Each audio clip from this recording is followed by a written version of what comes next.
everyone, welcome to Techies Hobbies. So today's video is an informative video on how to set the date, uh, especially this wheel, wherein how do I set the day and date and year and month. That is the calendar feature in this Orient vintage multi-calendar watch. So I will also talk about this day and date, and so there are multiple options here to see the date and day, so and on how to set them as well. So I'll be showing them all here. So firstly, regarding the normal day date, it's just like the other watch.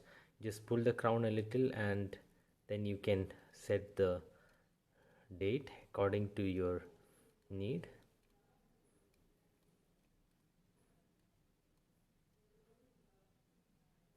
Okay, so like this, yeah.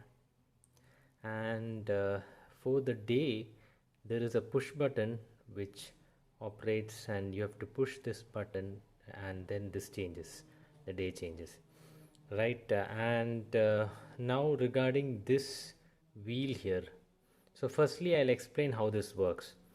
So if you can see that there is day here, like Thursday, uh, Thursday, Friday, Saturday, Sunday, like that. So basically, when you rotate this crown, this thing rotates, and also this one.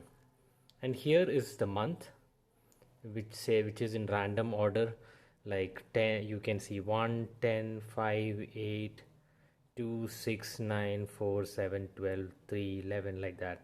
It's written randomly.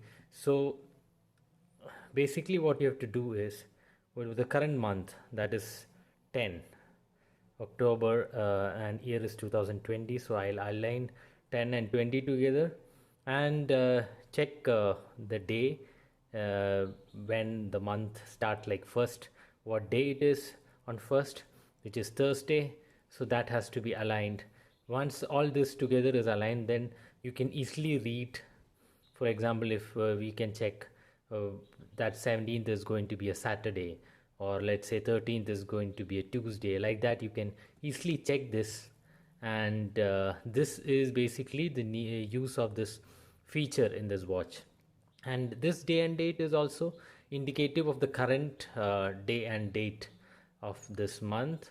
And so this is also manually set. Basically, you set it once, and if the watch keeps on running, then it will change as well. Yeah, but basically you can figure out the current month and date, and to check the remaining days and date, you can use the top corner. And if it's 2020, you can check what month it is, so it's aligned to October, so it is October. So this is basically what you do, how this watch works, and this is what I understand. If I'm wrong, please do comment if I have said something wrong. But this is how, at least I am planning to use this watch, on how to read the day and date and month and year and the current day and date. Thank you. So hope you guys like this video. If you do, please comment, share, subscribe, and like the video. Thank you. Bye.